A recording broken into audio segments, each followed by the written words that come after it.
Welcome to the 17th episode of Renegade Thinkers Unite. Renegade Thinkers Live, a show that promises to be long on marketing insights and short on overhyped buzzwords. We'll be drinking in the latest tactics and the coolest gin. Yep, this may be the only live marketing show that also features a gin tasting. This show is being live streamed via our friends at Restream. And if you want to drink along at home, today we're mixing it up a bit, tasting well-known gins, including Bombay Sapphire, New Amsterdam, and one that's new to me, Prairie Organic Gin. I'm your host, Drew Neiser, live from my home studio in New York City. In less than 18 months, the notion of work as location has been turned on its head. An April 2021 survey of remote workers by Flex Jobs noted that 65% want to keep working from home and 58% would look for a new job if forced to return to the office full time. Roughly 1/3 named the hybrid model combining office and remote work as their preference. So if you take one thing away from this show, there will be no return to normalcy when it comes to desk workers, where your employees' work has changed perhaps forever, and the implications for companies, leaders, and marketers are really colossal. Most likely, it will change how you recruit, where you recruit from, how you lead, how you build culture, how you collaborate, and basically how you do business. That's a lot of change to deal with at once. Maybe that's why we're having a gin tasting, which is why there's no time like the present to figure this out. And to help you do just that, we have three super savvy CMOs as guests today, starting first with Khaled AlKhatib, who is the Senior Vice President of Marketing at Stack Overflow and the star of episode 181 of Renegade Thinkers Unite. Hey, Khaled, how are you? Hey, Drew. Good afternoon. Doing great. Thanks for having me. Oh, it's great. And, you know, when you and I spoke back in 2020, it was right after the lockdown, and you know, you guys had already sort of been through a little bit of this, but were you at all surprised at how so many companies were able to make work from home work for them? No, I mean, I yes and no, right? I think there were lots of things about 2020 that were surprising, and it's tough to sort of remember the conversation that we had in March of 2020 because everything was sort of spiraling out of control at that moment. That said, you know, I think that humans are highly adaptable, and we've seen that play out over the last 18 months or so. And so, you know, I don't think that this has been sort of like black and white shift to remote work. I think it's accelerated things that were already happening. There were certain industries, consulting, for example, where hoteling and hybrid work, especially on Fridays, was already happening. My company was 40-50% remote prior to the pandemic. And I think, you know, if you had asked people in February of 2020, do you at least know someone who is working remote or has a hybrid situation? They would say yes. So I don't think the concept was entirely foreign to people. And that sort of, you know, muscle that was built up over the last year just sort of, you know, took a little bit of finessing. You know, it's funny as you're talking about that, I think that's true. But, you know, one of the things that I wondered about early on, having not had a work from home, I mean, we had people that were, you know, all over the world working for Renegade, but I was still worried about collaboration, particularly when it came to creative. And, you know, that was sort of one of the great, wonderful surprises is that we figured it out. How has your thinking evolved? Because you were 40 or 50%, then you must have gone 100%. How is it evolving now as most of this country at least is opening up? Sure. Yeah. So we continue to be 100% remote. And I think like most folks, we've seen people who were previously allocated to our New York office or to London, for example, move elsewhere, whether that's upstate New York or a city like Raleigh or Savannah, Georgia, where we're seeing a lot of folks migrate. And so we do plan on going back to a hybrid remote environment for those who want it starting in September and sort of increasing the options to go back into an office from there. You know, that said, I think we don't know what we don't know. And if there's one thing that I think companies have learned over the last 18 months or so, It's that, and I think it's been compounded by this hyper-competitive hiring landscape that we're in today. They need to listen to their employees. And we're making a real concerted, I think we always have, and long before I started at the company, there's been a culture of sort of collaboration and communication, but asking folks, what do you want to do? What makes you comfortable? And which environment are you most productive? And let's go from there. Because we've seen, especially at some larger tech companies, where they've cascaded a policy that's turned out to be incredibly unpopular. Folks have not said, I don't like this, but I'll do it. They said, I don't like this, I'm leaving. And then we've seen companies backtrack. So as I'm thinking about this, I'm wondering, why do companies so you've now made it work for 100% remote. Why do you need to go back to the office? Why do you need any employees to do that? Yeah, I mean, look, I think every company is different, and so is every culture, and I think every team dynamic is different as well. I think the other thing that's worth keeping in mind is one of the reasons that remote work worked over the last 16 months or so is there was the shared experience of the pandemic, or the collective trauma of the pandemic, however you want to think about it. And so we were all going through the same thing. That is no longer the case. Every region is sort of experiencing the ongoing pandemic differently. Every company certainly as well. The other thing that I think is worth mentioning is that different teams are better at remote work than others. And so oftentimes a company will have a remote culture within the engineering team or a product team, and sales will often be in the office every day. They want to meet with customers. They have a highly collaborative culture. SDRs is an even better example, where they tend to be younger. Sometimes they're not as productive at home. They're more likely to live with roommates, for example. And I think every company, through both data and anecdotal feedback, is going to have to figure out on their own which teams are best positioned for remote work and who should come back into the office. And not only, I think that you have to sort of say, what does productivity look like, and how do we track it against these things? Yeah, and I think it's so interesting because you would think that all the salespeople would want to come back. You would think that they would be more productive in the office, that they would feed on it. But what are you going to do when you have a salesperson or an SDR who is a holdout? These are some questions that we really haven't had a chance to sort of wrestle with. And then, the other thing that I just sort of feel bad for so many folks that are just getting started in their companies. I mean, when I first moved to New York 100 years ago, the company was your social life. We went out all the time. I mean, JWT had a bar on the 4th floor called the company store. That was where you started your weekend. What's going to happen when particularly when these folks decide, well, I don't want to commute, but now I don't have a social life?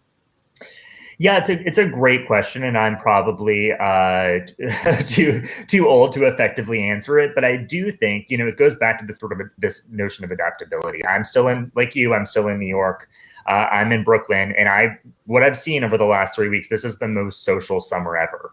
It very much reminds me of when I moved to New York prior to social media, when we were all BBMing what we were going to do. Everyone is out. So I don't anticipate that people will have a difficult time forming social bonds outside of work. Right. I do think it's a fair point that, you don't feel as close to I think it's a double-edged sword, right? Like, I think we both learned that sometimes having a bar in your advertising shop, which I did too, it's not a good idea. So maybe some of that going away is an okay thing. But I do think that every company, even if you do elect to go fully remote moving forward, you have to plan for some sort of in-person meetup, whether that's team specific or company specific, because there is work that needs to be done face-to-face. Okay. All right. Awesome. Let's bring in Ellina Shinnick, who is the CMO of Hub International. Hi, Ellina. Hi, Drew. How are you? Where are you, first of all? I'm well. Actually, I'm in Chicago, and I'm in the office today for the very first time since March of 2020. There was a meeting, and we felt comfortable meeting. We just formed a new team, and many people, probably 40% of the team, was hired during the pandemic, and we had never met in person, but for being screens or tiles on the Zoom screen.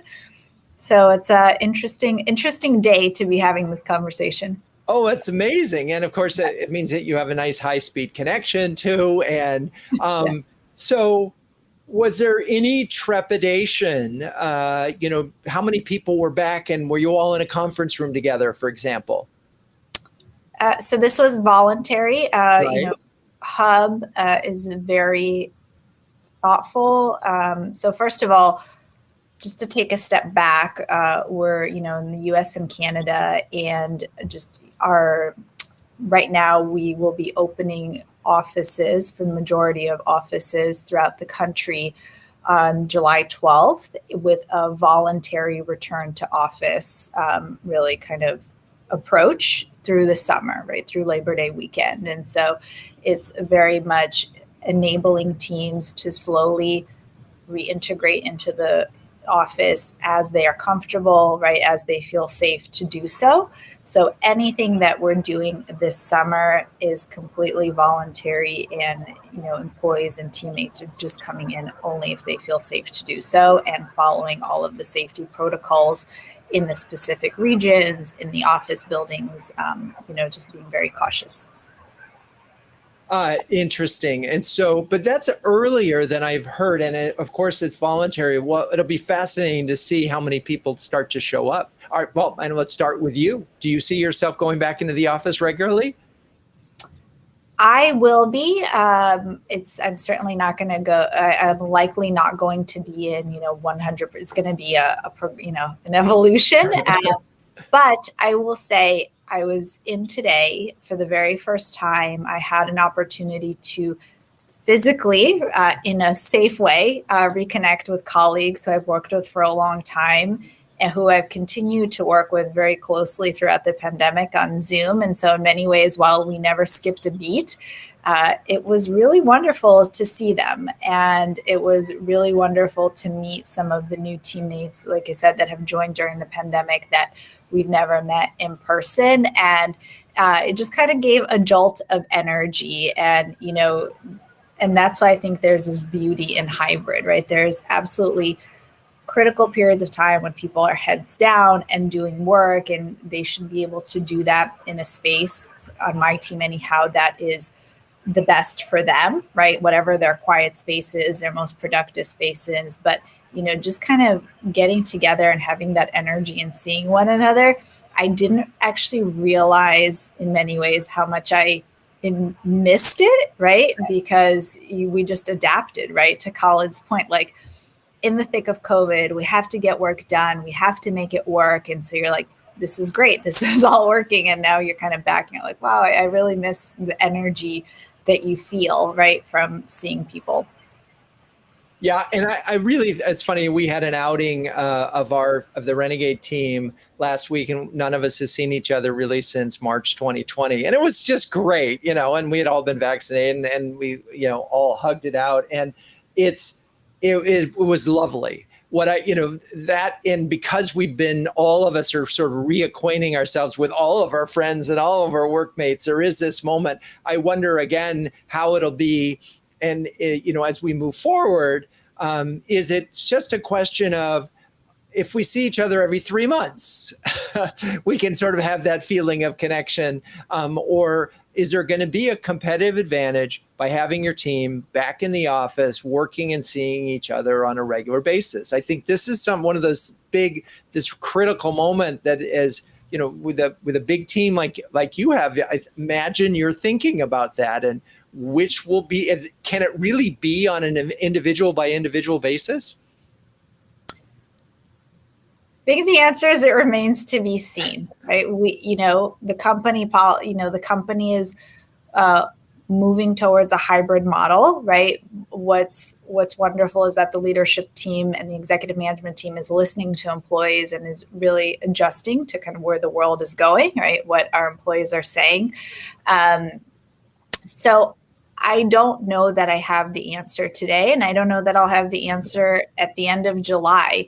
I've heard from my team that they want a hybrid model because there's value in the flexibility. It's what they've become accustomed to over the last 15 months. I completely understand that. There's also value in being able to just be heads down and work in an environment that doesn't have distractions. And maybe that's your home, but some people prefer to come into the office more often.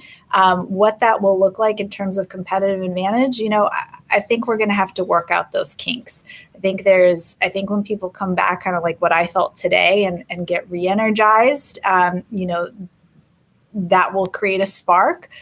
Does that mean we have to do it every 3 months or on some other cadence?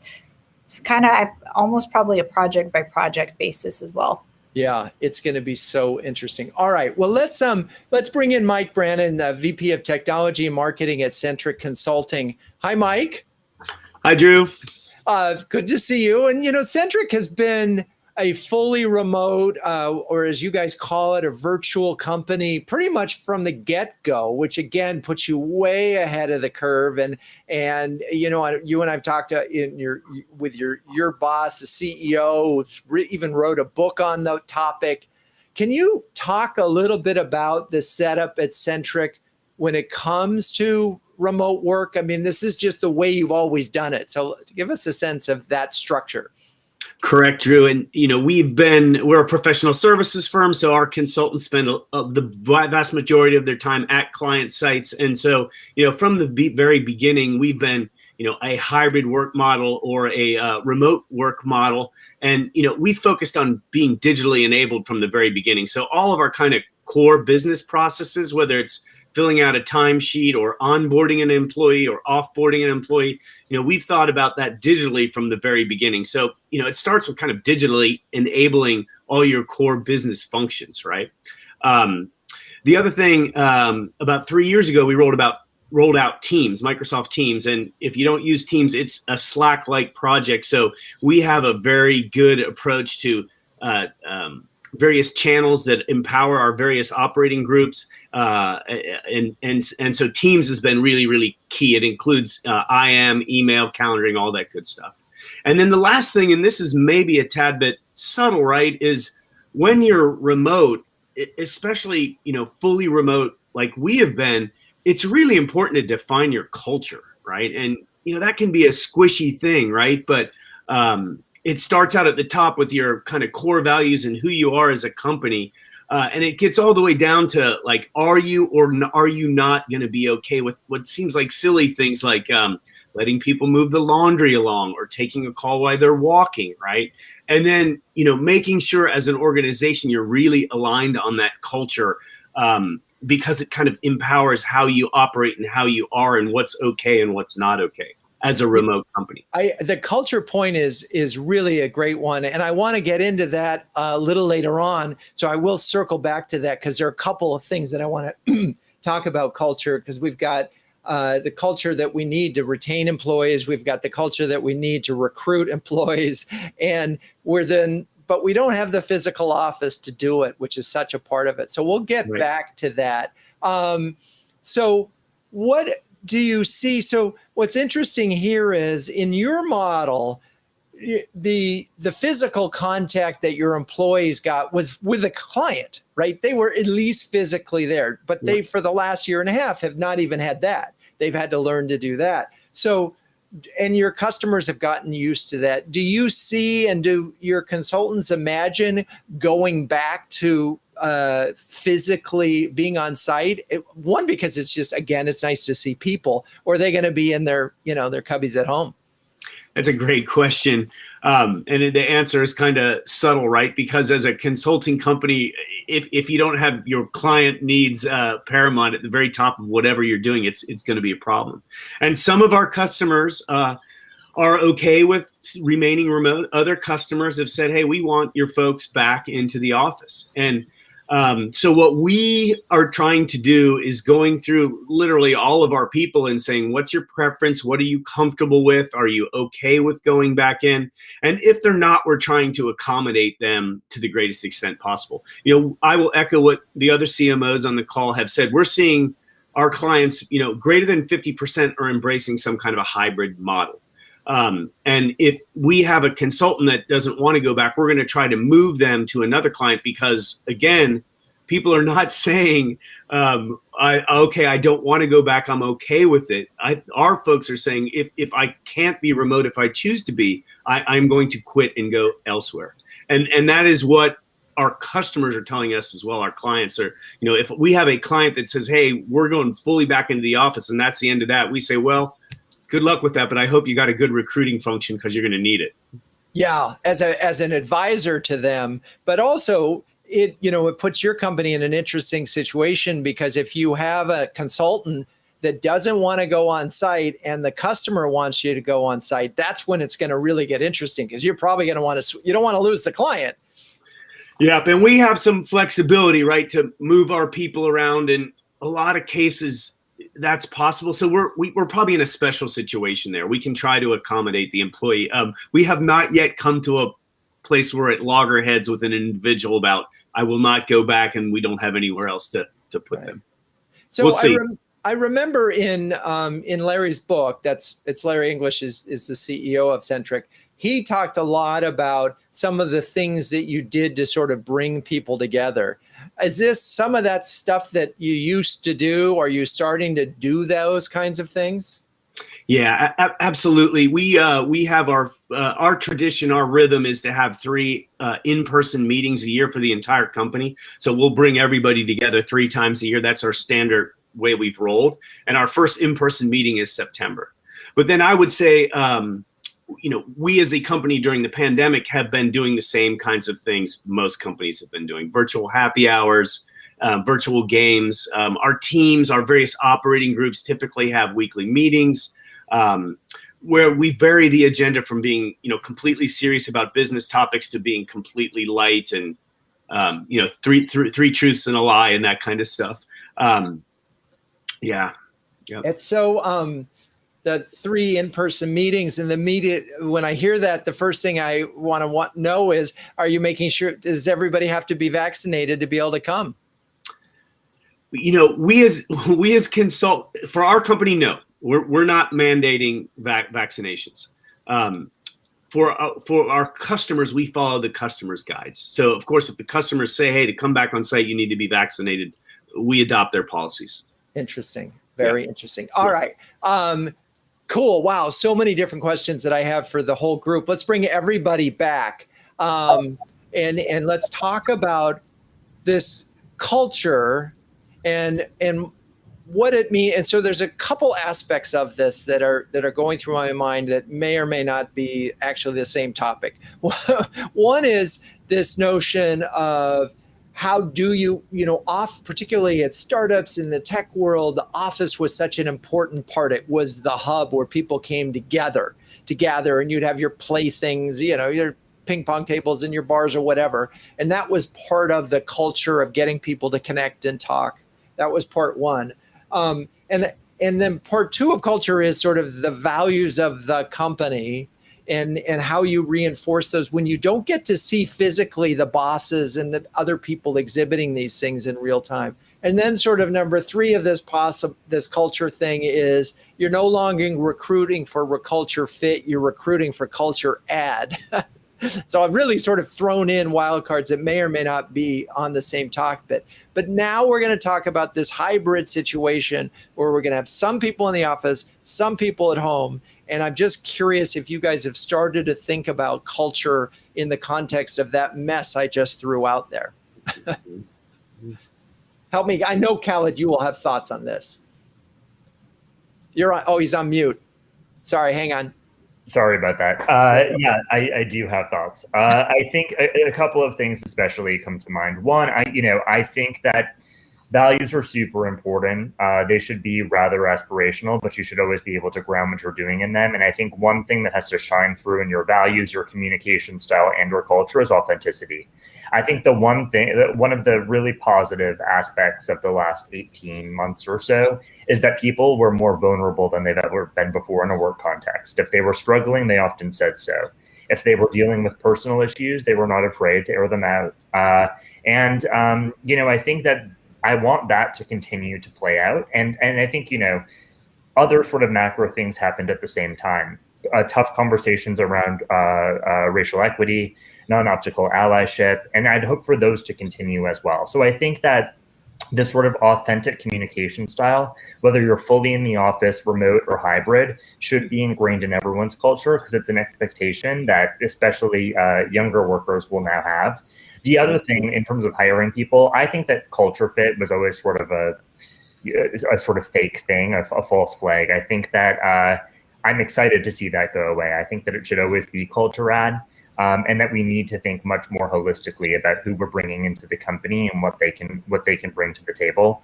And I hope that we're sort of democratizing opportunity by going through what we're going through now. So we can separate, and maybe you can weigh in on this. We can separate culture and things that we do to build culture from physical office. We've done that now for 60. So let's sort of go down that theme and talk about what does that mean and how do we reinforce that? Sure. So, for me, and this is where I think hybrid is, everything remains to be seen in many ways, but this is the value of hybrid, right? And having that connectivity, because I do think there's a place and time, and just going back to some of the things you said in the beginning of this show, Drew, right? Especially for younger people, and whether that's culture or just modeling behavior or any kind of training, right? With more intangible things, that's where I think this hybrid model really starts to play itself out. But, kind of just decoupling some of the things we're doing to promote, fit, and I would say just the performance and connectivity.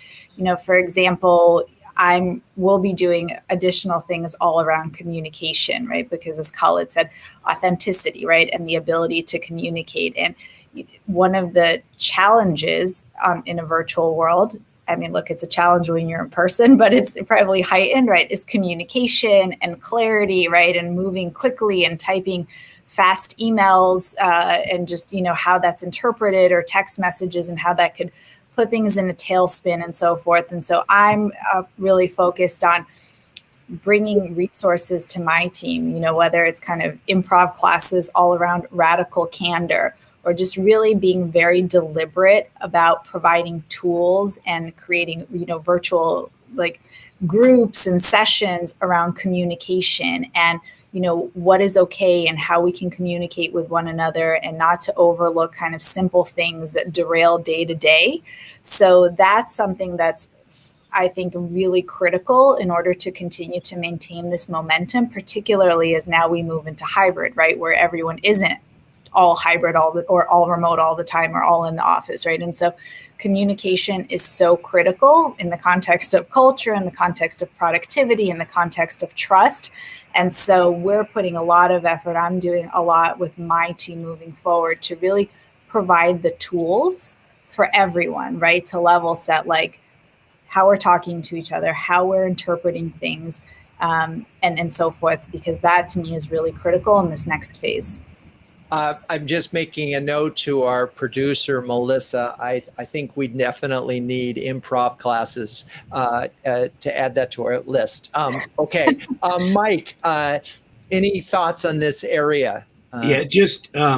It's amazing, I think, how aligned we are. We're living in parallel lives.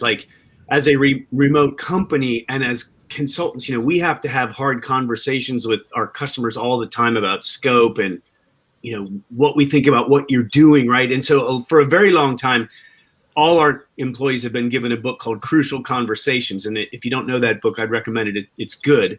But as a result of the pandemic and about being fully virtual and not being able to get together, and like someone said about the social justice issues that came up this past year, we have been even more intentional about transparency, because transparency builds trust. And especially if you have a remote team, right, you have to have trust to talk about the hard stuffs and stuff that you really need to address to be better as an organization. And so we've rolled out a concept that we call a social covenant. And as an old married guy who has managed to stay married, I've had a lot of training on talking correctly on different conversations. I've got a lot of training from our church as well, but we find some people aren't equipped to have those difficult conversations, whether it's about race or how you're feeling or people's objectivities or their bias. And so we've actually really leaned into this, what we call a social covenant, and it's an instruction book to have some of these difficult conversations around culture, how you feel, or bringing your whole self to life and to work. And the last point, I would echo again, very important for your younger people on staff. They really want to have it all out on the table. They want to talk about everything. Yeah. Oh, so many good points there that I've been taking notes rapidly. We're going to sort of pivot a little bit, and if you all don't mind, I'm going to just shamelessly plug CMO Huddles for a second. For those who have not heard of CMO Huddles, it was something that we launched in 2020. It's an invitation-only community that brings together an elite group of CMOs to share, care, and dare each other to greatness. One CMO described a huddle as a cross between an expert workshop and a therapy session. Another noted, I've yet to walk away from a huddle without a few great ideas that I can put into practice. Khalid, Ellina, Mike, anything you want to add or share about your experience with CMO huddles? Always good. Always take something away. There it is. A lot of wisdom in the group. A lot of wisdom. Yeah, I think the one thing that it's sort of like a Gartner Analyst conversation when you're like, I have this problem. I know these 4 softwares or tools that fix it. What is your experience with each? And that sort of diligence conversation that can happen in 15 minutes would have taken me hours otherwise. Love that. Saving you hours. All right. Ellina, did you want to say something? I would just really appreciate the diversity of thought. And the different industries, and kind of echoing both what Mike and Khalid mentioned. I love that. And one more point. It's easy to connect with folks that comment on something that's of particular interest to you. So in more than one instance, I've been able to connect with the person via LinkedIn or the CMO Slack channel and said, hey, you said this about your content creation team. Could we have an offline chat about that? And everybody's very generous with their time. So I've learned a lot from other people. That's awesome. Well, I'm going to drink to all of those comments, and this is the moment where we are going to do the gin tasting. We have a little video break so that I can go and grab the gin and my chilled glasses from the fridge. You'll probably want to do the same. We'll be back in 40 seconds or so. A smart person learns from their mistakes. A wise person learns from other people's mistakes. There's great value in the CMO huddle. This one has consistently brought value to the table. There's value at every step. The continuity of familiar faces is also quite nice. You can start to form some deeper relationships. It's a nice break in your week from a lot of other meetings. None of us is as smart as all of us. Every huddle I go away with one idea that I didn't know before. We have implemented a number of things that have made a significant amount of difference. It's a really high caliber group of very passionate CMOs. Share these best practices, but do it in a circle of trust. It's an amazing group of people. Jackie has constantly reminded me that we need a call to action on everything we do. So if you are a CMO that can share and care and dare with the best of them, visit CMOhuddles.com. How's that for a call to action, Jackie? Okay, we are back. And this is kind of a different tasting. We haven't done one like this before, where we actually have 3 brands. And, by the way, I planned this because I'm off tomorrow. So the key goal is just taste enough and still be able to make sure that I can get through the show. So why don't we start? We've got the Bombay Sapphire. It's one brand that most of us have tried, but I'm sure you probably never had it just straight up. So just let's give it a taste and see sort of what we think. What do we taste? Which one are we tasting, Drew? The Bombay Sapphire. Wow. That comes on so strong. Yeah. Yeah. It reminds me of a lunchtime martini back when that used to happen. Yeah. But it doesn't, it's funny. I've had many Bombay Sapphire, but just drinking it straight relative, by the way, this, we've tasted 16 or 17 ones. This is not what I would call a sipping gin. Yeah. Yeah, it has a bit of a burn, a bit of a bite, and a very strong gin taste, whatever that is. Yeah, it's the juniper. Yeah, it's interesting. All right, let's put that one aside for a second, and then let's go to the New Amsterdam. How's that? Great. All right, that's the one. You've got the little bottle. Good. Ooh. Oh, immediately, just smell the New Amsterdam. Immediately, you get a very different smell. I get a strong, as they call it, citrus forward. Yeah, it tastes more like summer to me, but also it's just much more drinkable. Oh my God, it's so different. Those two, and this is why this is so good and such a different tasting. It's so different. It's so kind of chill, right? Smoother. It's got smoother, lemony. And it's wow for a sipping gin, no doubt in my mind. Between these two, okay. Now, last, we've got the Prairie Organic Gin, a gin that I had never heard of, and one that it turns out is the only one that we've ever had on the show that's the alcohol is from corn. So let me know. Let's see what that. Usually you don't notice. Oh, another. Smooth, but maybe a tad bit medicinal going down.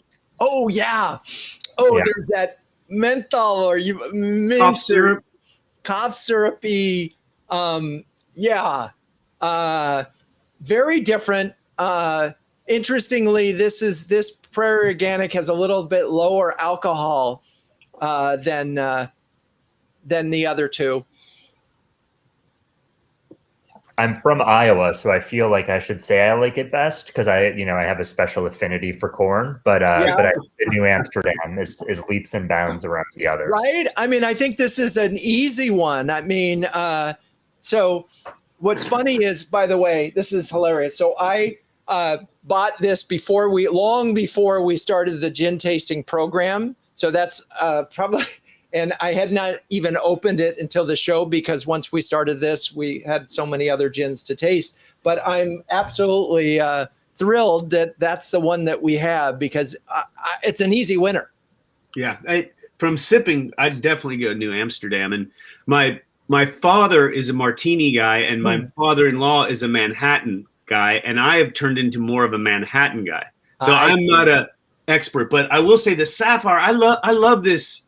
In a martini, right? And with a little bit of dry vermouth and an olive, maybe that's where it belongs, as opposed to yeah, it's definitely not. But we do have one part of the things that we do on this show is we have a botanical expert. What's cool about Bombay Sapphire is you'll notice on the side of the bottle they put 10 of the botanicals they have on it, and one of them is.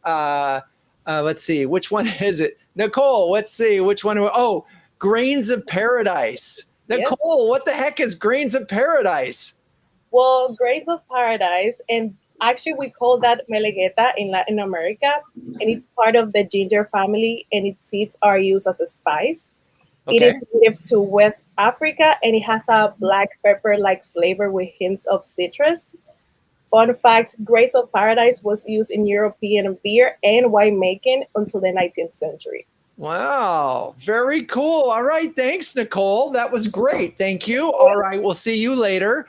All right, I think we've established when it comes to sipping, New Amsterdam is the winner. It's got that nice sort of citrusy nose that it follows up, and we'll leave the, I suspect that Prairie is great for a G&T, and we've already established that Bombay Sapphire might be the one that you have in a martini. Okay, let's get these over to the side. It's a lot of glasses. Let's bring Ellina back so we can continue the conversation. So I'm imagining a scenario like this, and I'm imagining the scenario where you're in the office 3 times a week as a leader because your management has said you ought to be in the office at least 3 times a week, right? And you have certain members of your team that are there those 3 days. And I'm imagining you're walking into the coffee room and you're having a casual conversation with them. And you might even have lunch with them because you're sitting, you brought your lunch. And you're going to talk about stuff in a way that you won't talk with somebody on Slack or Teams or so forth. And that individual is undoubtedly going to have a competitive advantage. So what are you going to do? How is this going to play out so that for your fully remote workers who never come back in, how are you not going to show favoritism? How are you, or does it matter? I think it's a great point, Drew. I think it does matter. I think you need to be very intentional as a leader in this instance, right?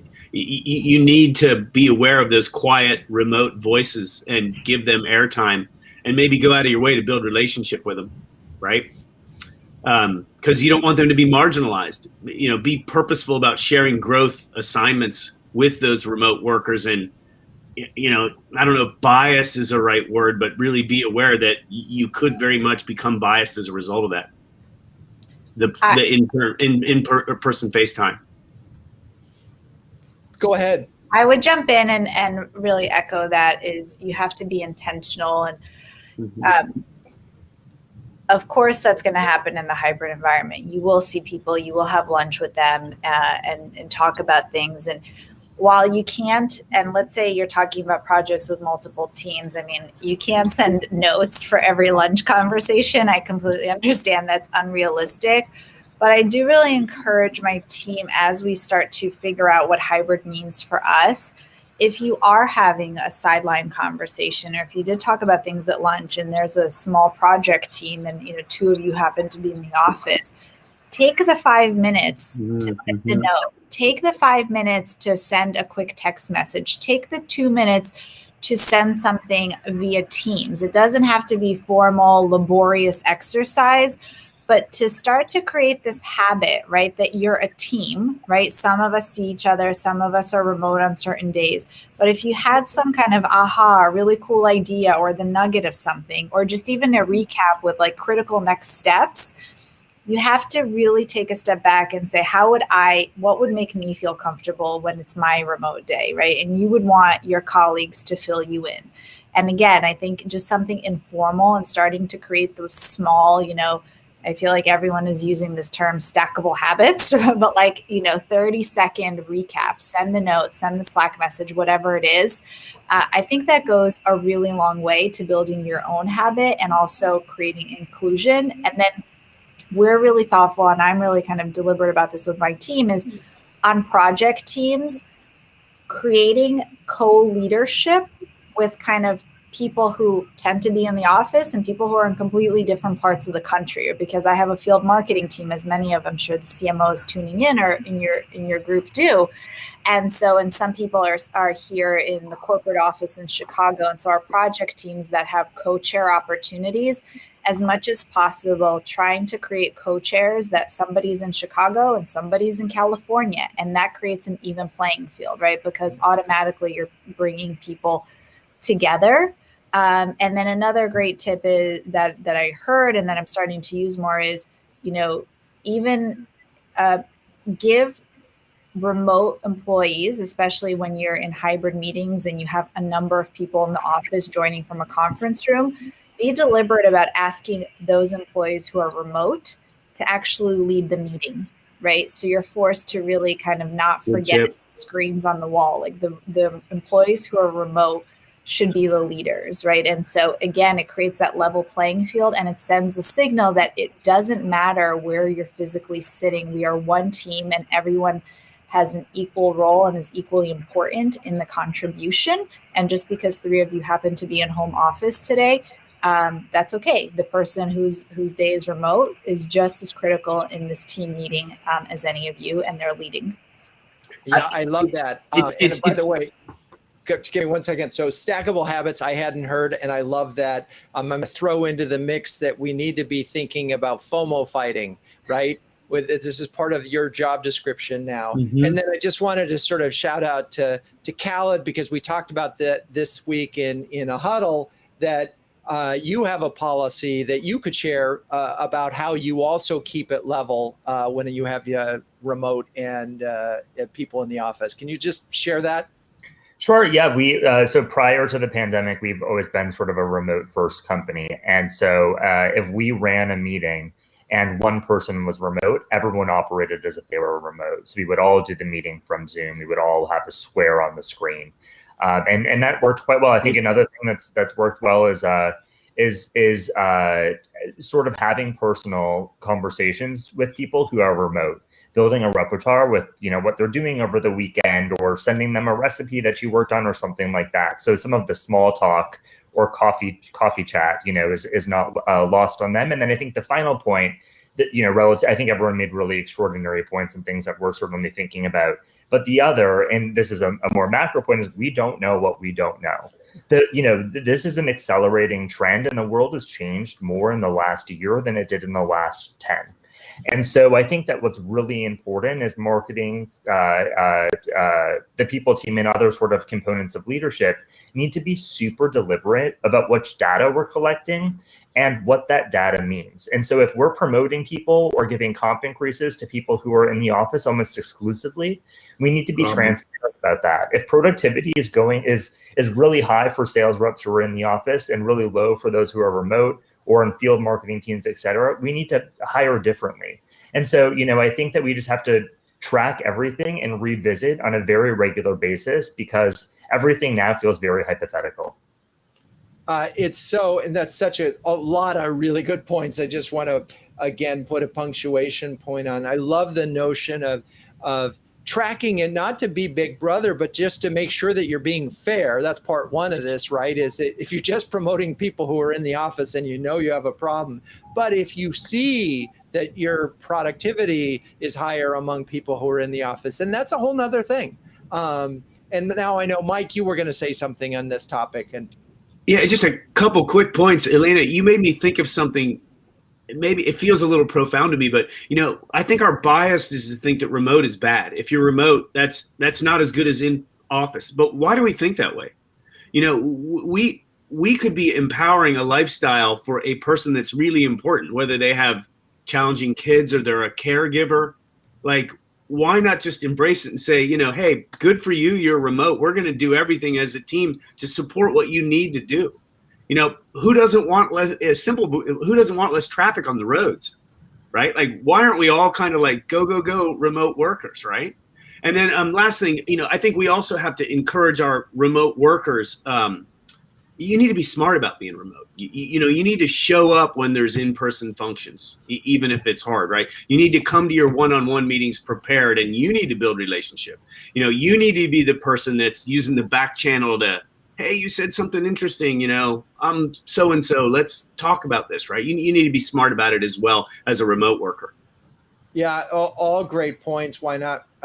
It's funny, as I think about my personal experience, we have one employee, a Renegade, who's worked for us for several years now, who started as a digital nomad. I think my first conversation with him was when he was in Java or Krakatoa, right? And he's since moved and has been living in Copenhagen this entire pandemic, and just absolutely one of our most cherished employees. And he's had different jobs, and it has never mattered. And we see him maybe once a year, haven't seen him in a couple. So I think it's a great point, Mike. Now, this is the point in time in the show where I always ask, what would Ben Franklin say?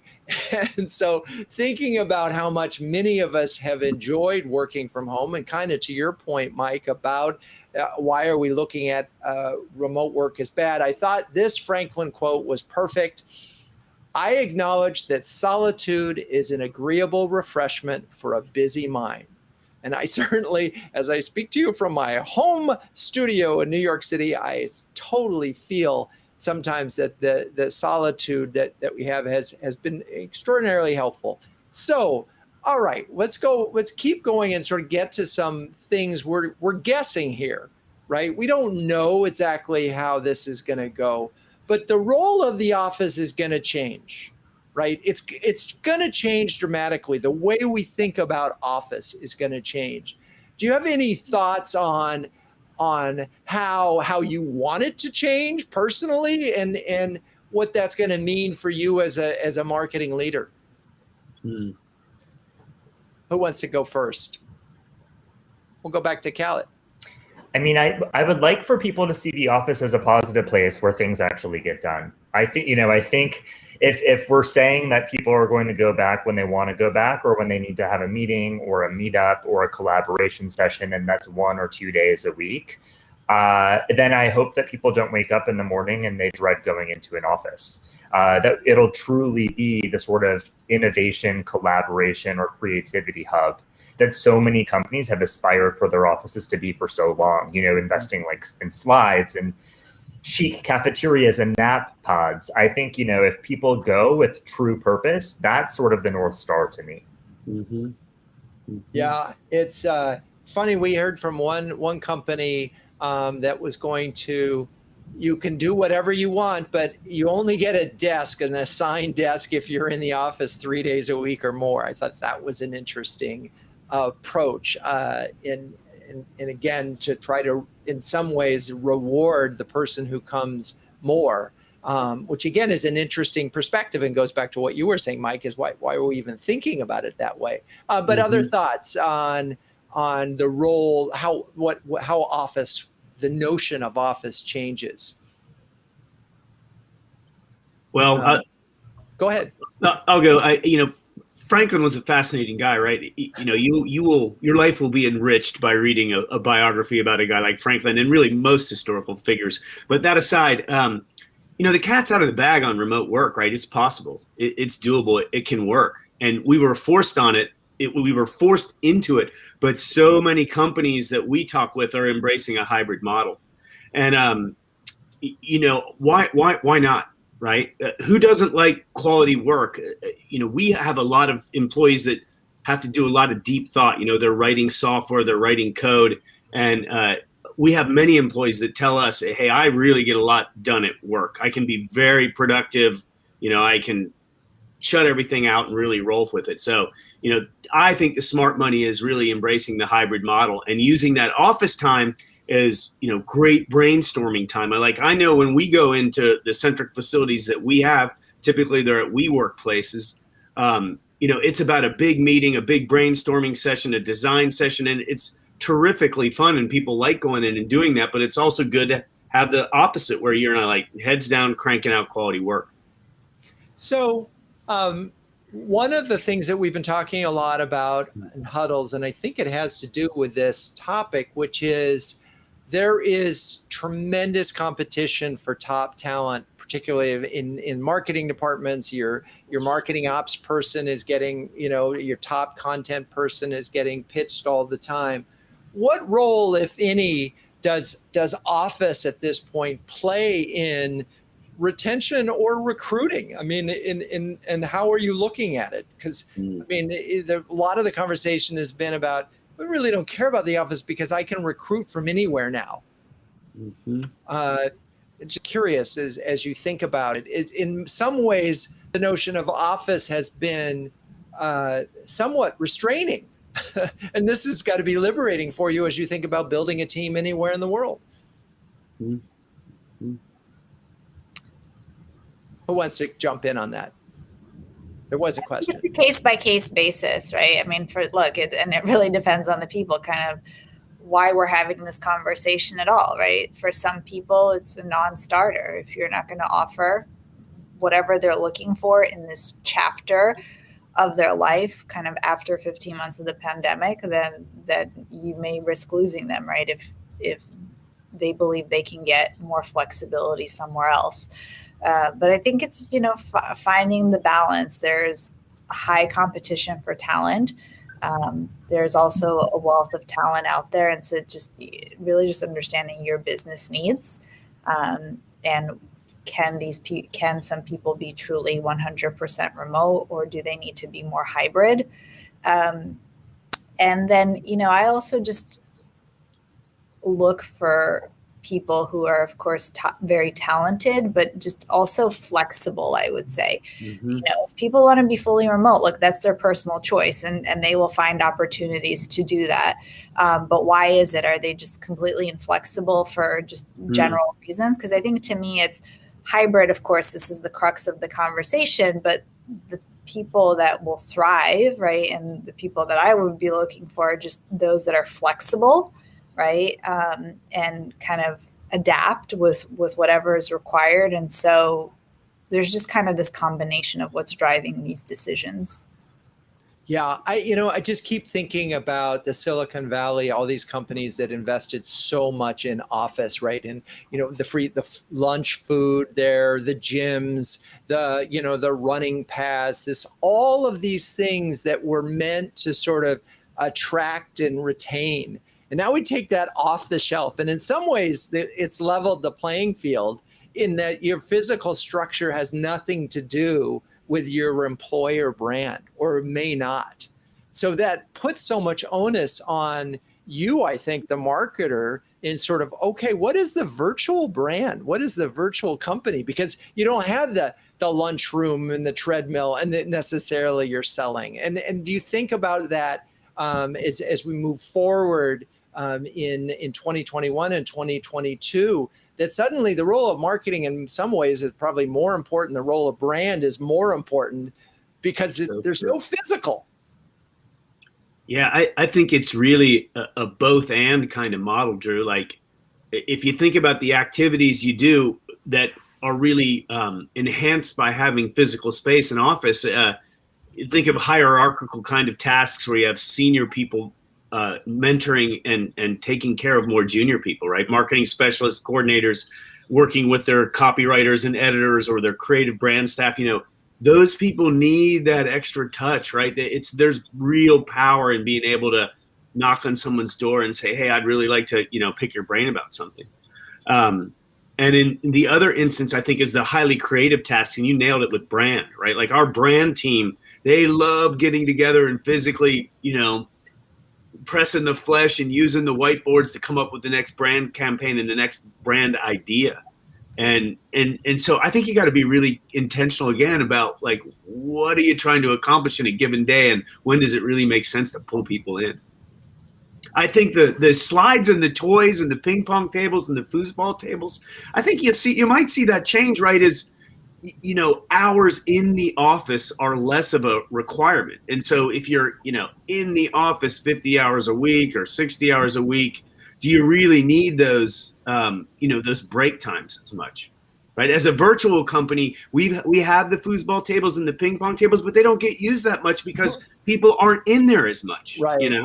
Yeah, they're not there. All right. Well, we're coming up to the end of the hour, and we do like to end on time. So, let's sort of come up with your final words of wisdom for your fellow CMOs on approaching the hybrid workforce. What should their top priorities be?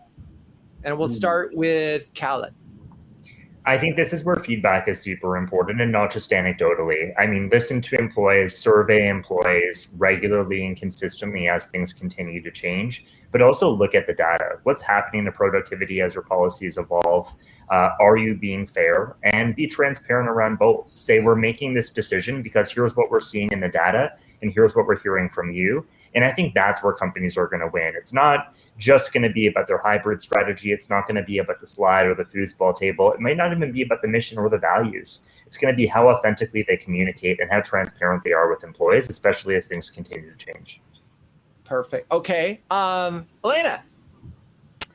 Sure. So I would say be okay not having all the answers or knowing that everything continues to change, and also be okay communicating that and what you may thought have worked and whatever hybrid means, may turn out to be pretty different after all. So I think, again, just kind of being in this change mindset and looking at it as an opportunity, and that, and really, especially in this hybrid model, particularly as we're evolving and kind of coming back and trying it out, communication is super critical, and arming your team with the resources and tools to know how to communicate, especially for your more junior people who are probably still learning and feeling their way out. Perfect. Okay, Mike, wrap it up. Work towards a flat organization. Like, let people have access and be okay with wasting a little time on a call, because you are not going to have those shared car rides to the airport or the time where you're walking to lunch to get to know people. So you have to be okay to let some of that happen in your virtual meetings. Man, this was such a meaty session. I'm so grateful for the three of you. You're all great sports, and really thank you for summarizing this in such a great way. I mean, it seems like we heard you need to be deliberate about this. You need to be flexible. You need to have a plan and really be thinking about this as something different. Okay, thank you, audience, for staying with us. Please join us in 3 weeks when we'll be talking about leadership and managing marketing across the enterprise with Amy Massano, Tony Clayton-Hine, and Bill Strotterman. Cue the music.